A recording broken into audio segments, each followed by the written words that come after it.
네, AI 버블. 이 단어 요즘 정말 많이 들리죠? 2025년에 AI 관련 지출이 그야말로 폭발하면서 이제 슬슬 거품이 꺼질 때가 된 거 아니냐, 뭐 이런 목소리가 여기저기서 들려오고 있습니다. 그런데 만약 2026년에도 이 성장세가 멈추기는커녕 오히려 더 가속 페달을 밟는다면 어떨까요? 오늘 우리가 깊이 파고들 이야기는 바로 이 지점입니다. 2026년 AI 칩과 네트워킹 시장에서 모두의 예상을 뛰어넘는 성과를 낼 가능성이 있는 특정 기업들에 대한 아주 흥미로운 전망이죠. 단순히 AI가 좋다는 그런 막연한 이야기가 아니고요. 도대체 어떤 동력으로, 왜, 그리고 누가 이 거대한 파도의 가장 높은 곳에 올라탈 것인지 그 핵심을 제대로 한번 들여다보겠습니다. 네. 근데 여기서 정말 재미있는 건 말이죠. 그 버블에 대한 불안감을 오히려 기회로 해석하고 있다는 점입니다. 그 자신감의 근원이 뭐냐고 물으신다면 단 하나. 바로 데이터 센터에 쏟아붓고 있는 어마어마한 투자입니다. 2025년에 데이터 센터 자본 지출이 무려 65%나 늘었는데 2026년에는 여기서 추가로 50%가 더 늘어날 수 있다는 예측이 나오고 있어요. 이 천문학적인 돈이 반도체 생태계의 가장 밑단부터 꼭대기까지 어떤 연쇄작용을 일으킬지 그 흐름을 따라가 보는 게 이번 이야기의 진짜 묘미라고 할 수 있죠. 잠깐만요. 65%가 늘어난 것도 정말 입이 떡 벌어지는데 거기서 또 50%가 늘어난다고요? 이건 그냥 서버 몇 대 더 들여놓는 그런 수준이 아니잖아요. 거의 뭐 매년 새로운 디지털 도시국가를 건설하는 것 같은 규모인데요. 도대체 뭘 하려고 이렇게까지 하는 겁니까? 바로 그겁니다. AI가 처리해야 할 문제들이 점점 더 복잡해지고 있다는 가장 확실한 증거죠. AI 모델이 똑똑해질수록 더 많은 데이터를 먹고 더 많은 계산을 해야 합니다. 이걸 이제 컴퓨팅 집약도가 높아진다고 표현하는데요. 예전에는 왕복 4차선 도로면 충분했던 데이터 처리량이 이제는 100차선, 200차선 고속도로를 깔아도 모자란 상황이 된 겁니다. 당연히 그 도로를 구성하는 모든 것, 즉 메모리, 네트워킹 장비, 칩까지 모든 하드웨어에 대한 수요가 폭발할 수밖에 없는 그런 구조죠. 알겠습니다. 그럼 이 거대한 인프라 건설 현장에서 가장 주목받는 플레이어들이 누군지 한번 보죠. 먼저 브로드컴과 마벨 테크놀로지 이 두 회사가 눈에 띄네요. 둘 다 맞춤형 반도체, 그러니까 그 ASIC 시장의 강자라고 들었는데 이게 왜 그렇게 중요한가요? GPU가 있는데 굳이 맞춤형 칩까지 필요한 이유가 있습니까? 아주 날카로운 질문입니다. GPU가 스위스 군용칼처럼 모든 잘하는 만능 도구라면 ASIC은 오직 특정 수술만을 위해 만들어진 초정밀 메스와 같아요. 범용성은 떨어지지만 특정 AI 작업을 수행할 때는 전력 효율이나 속도 면에서 GPU를 압도하죠. 구글이나 아마존 같은 거대 기업들이 자체 AI 모델에 최적화된 칩을 원하기 시작하면서 이 시장이 폭발적으로 크고 있는 겁니다. 뭐랄까, 더 이상 남들이 다 쓰는 기성복이 아니라 자기 몸에 완벽하게 맞는 맞춤 정장을 원하는 거죠. 아, 효율성이 핵심이군요. 브로드컴의 경우 2026년 AI 관련 매출 예상치가 최소 550억 달러에서 600억 달러라니 와, 이건 웬만한 글로벌 대기업의 전체 매출과 맞먹는 숫자 아닙니까? 정말 놀라운데요. 한쪽에서는 AI라는 새로운 엔진이 최고 속도로 돌아가기 시작했고, 동시에 다른 쪽에서는 그동안 경기를 타던 기존 사업 부문이 회복세로 돌아서고 있거든요. 말하자면 제트 엔진과 프로펠러 엔진을 동시에 돌리면서 이륙하는 그런 쌍끌이 성장이 기대되는 아주 이상적인 상황인 거죠. 지금까지 이야기한 회사들은 전부 AI의 두뇌를 만드는 곳이잖아요. 그런데 이 똑똑한 두뇌가 현실 세계와 소통하려면 눈과 귀가 필요할 텐데 저는 이 명단에서 아날로그 디바이스라는 이름이 그래서 더 흥미로웠습니다. 이 회사가 바로 그 역할을 하는 건가요? 정확히 보셨습니다. AI 시스템이 아무리 똑똑한 디지털 두뇌를 가져도 결국 우리가 사는 현실 세계는 아날로그 신호로 가득 차 있거든요. 빛, 소리, 온도, 압력 같은 것들이죠. 이 아날로그 세상을 AI가 이해할 수 있는 0과 1의 디지털 언어로 번역해주거나 그 반대 역할을 하는 것이 바로 아날로그 반도체입니다. 아날로그 디바이스는 이 분야의 세계 2위 기업으로 AI 시스템의 오감, 그러니까 눈과 귀, 피부가 되어주는 핵심 부품을 만드는 곳이라고 생각하시면 됩니다. 아, AI의 오감이라니 비유가 정말 와닿네요. AI가 데이터 센터 안에만 갇혀 있는 게 아니라 자율주행차나 스마트 팩토리처럼 현실 세계로 나올수록 이 회사의 역할이 더 중요해지겠군요. 그래서 주요 고객사들과의 설계 계약, 그 디자인 윈에 성공하면서 내년에만 5억에서 6억 달러의 추가 매출을 기대하는 거고요. 맞습니다.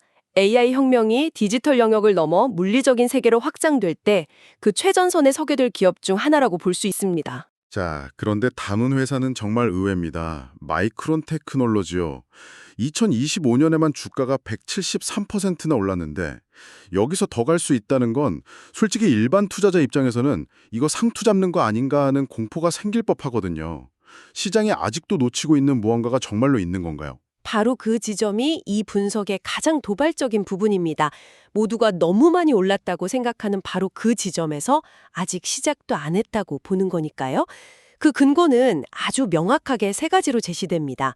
첫째, 메모리 반도체 가격 자체가 계속 오를 거라는 겁니다. AI 때문에 수요는 폭증하는데 공급은 그걸 못 따라가니 부르는 게 값이 되는 시장이 열린다는 거죠. 가격이 오르면 당연히 수익성도 좋아지겠죠. 그게 두 번째 근거, 마진 확대입니다. 제품 하나 팔 때마다 남는 이익이 눈덩이처럼 불어난다는 뜻이죠. 그리고 세 번째가 핵심인데 시장 분석가들의 실적 추정치가 앞으로 계속 상향 조정될 거라는 예측입니다. 이건 월스트리트의 똑똑한 분석가들조차 아직 이 회사가 얼마나 돈을 벌지 제대로 계산을 못하고 있다는 그런 의미를 담고 있습니다. 시장의 심리가 과거에 얼마나 올랐나에서 미래에 얼마나 더 벌 건가로 완전히 넘어갔다는 신호죠. 와, 그러니까 가격도 오르고 이익률도 좋아지는데 시장은 아직 이 사실을 제대로 계산기에 넣지도 않았다. 이렇게 요약할 수 있겠네요. 이건 정말 강력한 자신감의 표현인데요. 그렇습니다. 과거의 주가 그래프가 아니라 미래의 현금 흐름에 베팅하고 있다는 뜻이니까요. 그래서 이미 많이 올랐다는 사실 자체가 더 이상 리스크가 아니라고 보는 시각인 겁니다. 한 특별 대우를 받는 겁니까? AI 칩 생태계가 얼마나 깊고 전문적인지를 보여주는 대목이죠. KLA는 반도체 웨이퍼의 결함을 찾아내는 검사 및 계측 장비 분야의 철대 강자입니다. 이 분야는 기술적 장벽이 워낙 높아서 사실상 독점적인 지위를 누리고 있죠. AI 칩처럼 머리카락보다 수천 배 얇은 회로를 수십억 개씩 새겨넣는데 미세한 티끌 하나만 있어도 칩 전체가 불량이 됩니다. KLA의 장비 없이는 수율, 즉 양품 비율을 맞추는 게 거의 불가능해요. 그럼 시놉시스는 설계 쪽의 독점 기업이라고 보면 될까요? 맞습니다. 시놉시스는 반도체 설계의 필수적인 소프트웨어 EDA2를 만드는 회사입니다. 복잡한 AI 칩을 설계하는 건 수백만 개 레고 블록으로 거대한 도시를 설계하는 것과 같아요. 시놉시스의 소프트웨어는 이 설계를 더 빠르고 정확하게 할 수 있게 돕는 설계도이자 실제로 만들기 전에 시뮬레이션까지 해볼 수 있는 가상 실험실인 셈이죠.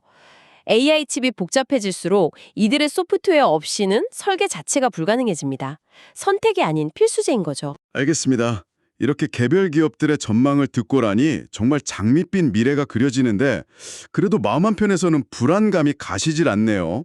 다시 버블 이야기로 돌아와서 이렇게 모두가 미친 듯이 투자를 늘리다 보면 결국 과잉 공급으로 이어지고 가격이 폭락했던 과거의 역사가 반복되지 않을까요? 물론 그 우려는 합리적입니다. 하지만 이번 수요는 본질이 다르다는 게 핵심 논리입니다. 2000년대 닷컴 버블처럼 언젠가 쓰이겠지 하는 그런 막연한 기대감에 기반한 투자가 아니라는 거죠. 지금은 일반 소비자와 기업 현장 곳곳에서 AI가 실제로 쓰이기 시작하면서 발생하는 구조적인 수요라는 겁니다. AI 모델의 컴퓨팅 집약도가 계속 높아지는 한 더 빠르고 강력한 인프라에 대한 수요는 꺼지지 않을 거라는 믿음이 깔려 있습니다. 여기서 정말 흥미로운 관점이 등장합니다. 공급망 제약이 오히려 긍정적일 수 있다는 역설적인 분석인데요. 아니, 기업 입장에서는 당장 만들어서 팔 수 있는 걸 못 파는 거잖아요. 이게 정말 장기적으로 안전장치가 될까요? 아니면 그냥 성장의 발목을 잡는 족쇄가 될까요? 그 경계가 좀 모호해 보이는데요. 아주 예리한 지적입니다. 단기적으로는 분명 족쇄처럼 보일 수 있죠. 하지만 시야를 조금 더 넓혀보면 이걸 실버 라이닝, 즉 긍정적인 부작용으로 볼 수 있다는 겁니다. 만약 공급에 아무런 제약이 없다면 모든 기업이 2025년, 2026년에 원하는 만큼 인프라를 구축하고 투자를 끝내버릴 수 있겠죠. 그럼 AI 지출 주기는 한 1, 2년 만에 정점을 찍고 급격히 식어버릴 겁니다. 그러니까 수도꼭지를 한 번에 확 틀어서 물탱크를 채우고 끝내는 게 아니라 공급망 문제 때문에 수도꼭지가 반쯤 잠겨 있어서 물이 오랫동안 꾸준히 차오르게 만드는 효과가 있다는 거군요. 정확한 비유입니다. 수요가 한 번에 폭발했다가 꺼지는 부음 앤 버스트 사이클을 막아주는 거죠. 덕분에 AI 투자 주기가 수년에 걸쳐 훨씬 더 완만하고 길게 이어질 수 있습니다. 이건 반도체 산업 전체에 훨씬 더 안정적인 성장 활주로를 만들어주는 셈입니다. 단기적인 과열을 막고 장기적인 성장을 유도하는 의도치 않은 안전밸브 역할을 하게 되는 겁니다. 듣고 보니 굉장히 설득력이 있네요. AI라는 거대한 흐름뿐만 아니라 다른 산업 분야에 대한 전망도 긍정적이군요. 산업이나 자동차 시장도 내년에는 회복될 거라고요? 그렇습니다. AI가 가장 뜨거운 주제이긴 하지만 전체적인 숲을 보는 것도 중요하죠. 전체 반도체 산업 매출이 내년에 10%에서 15% 사이로 성장할 것으로 전망되는데요. 여기에는 산업, 자동차 같은 전통적인 시장의 회복세가 든든하게 받쳐주고 있기 때문입니다. 물론 그중에서도 단연 돋보이는 건 AI 인프라 구축에 직접적으로 관련된 기업들이고 이들이 전체 시장의 성장을 견인할 거라는 게 결론입니다. 그래서 엔비디아나 램 리서치, 케이던스 같은 다른 유력 기업들도 좋게 평가하지만 우리가 오늘 깊이 다룬 기업들이 최선우주로 꼽힌 거군요. 맞습니다. 잠재적인 성장 가능성과 현재의 시장 평가, 그리고 각 분야에서의 독보적인 위치 등을 종합적으로 고려했을 때 앞서 언급된 기업들이 2026년에 시장 평균을 훌쩍 뛰어넘는 성과를 낼 가능성이 가장 높다고 보는 거죠. 오늘 이야기를 쭉 정리해보면 2026년 AI 시장을 둘러싼 전망은 버블 붕괴라는 공포보다는 구조적이고 지속적인 성장이라는 기대감에 훨씬 더 무게를 두고 있다는 점이 명확해집니다. 특히 데이터 센터라는 꺼지지 않는 엔진을 바탕으로 맞춤형 칩 설계부터 메모리, 그리고 그 칩을 만드는 데 필요한 독점적인 장비와 소프트웨어까지 반도체 생태계 전체가 함께 성장하는 거대한 그림이 그려지네요. 맞습니다. 자, 여기서 우리가 꼭 짚고 넘어가야 할 게 있어요. 이 성장이 단순히 엔비디아 같은 슈퍼스타 기업 하나에 의존하는 게 아니라는 사실입니다. 우리가 살펴본 것처럼 가치 사슬의 아주 다양한 영역으로 온기가 퍼져나가고 있다는 거죠.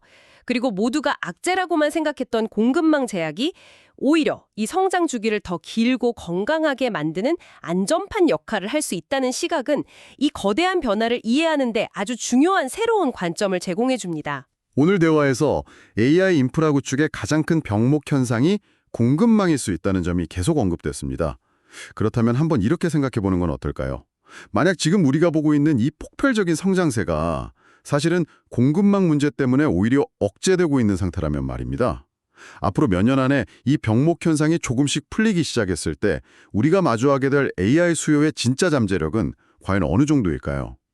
어쩌면 진짜 파티는 아직 시작조차 하지 않은 것일지도 모릅니다.